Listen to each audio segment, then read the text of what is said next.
மனதிலே நியமித்தபடியால் நீங்கள் என்ன வேண்டுமானாலும் பேசுங்கள். நான் வேண்டுகிற எம்பெருமானுடைய சிவபெருமானை நீங்கள் பேசாதீர்கள் இப்படி ஏளனமாக.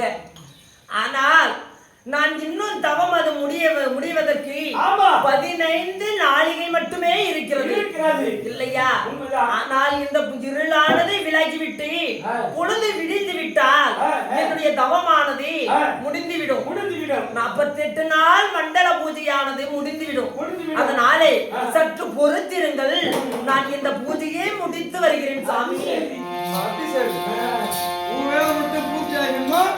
மத்தவங்க 8 மணிக்கு வர பஸ் 9 மணிக்கு வந்தா இந்த மக்கள் ஒத்துப்பாங்களா?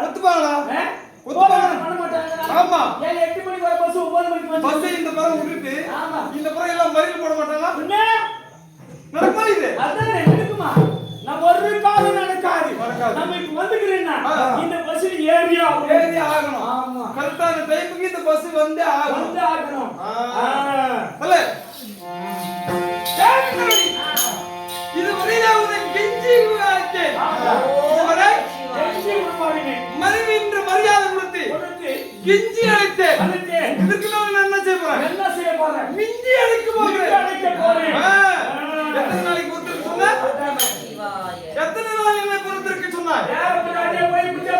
தப்பு. நம்ம முன்னாடி புடிச்சா எவனும் சொல்ல மாட்டான். தப்பு. ஆமா கப்புனு புடிக்கணும். ஏய் நாளைக்கு முடியுமா?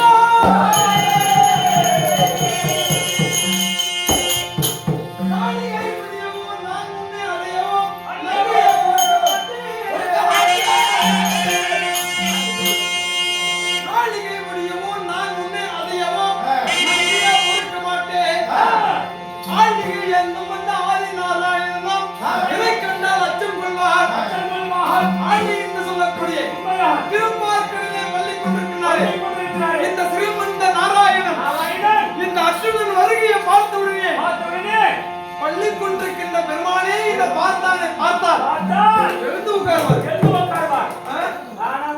கிடையாது ஒரு வீர சங்கு சக்கரம், உண்மைதான் வீர சங்கு இது வீர சக்கரம் இல்லையா? கதாயுதம் இப்படி சொல்லக்கூடிய பலவிதமான ஆயுதங்களை ஏந்தி கொண்டிருக்கின்ற ஆளுகை ஏந்தும் ஆதி நாராயணன் அவரே இதை கண்டால் அச்சம் கொள்வார். ஆளுகை ஏந்தும் ஆதி நாராயணன் எதை கண்டால் அச்சம் கொள்வார் இல்லையா? அப்படி அச்சம் கொள்கிற போது இல்லையா? சீராளை நான் உன்னை சேர்ந்திட வருகிவிட்டால் சீராளை நான் என்னை சேர்ந்திட வருகிவிட்டால் வந்து என் இந்த சேராடி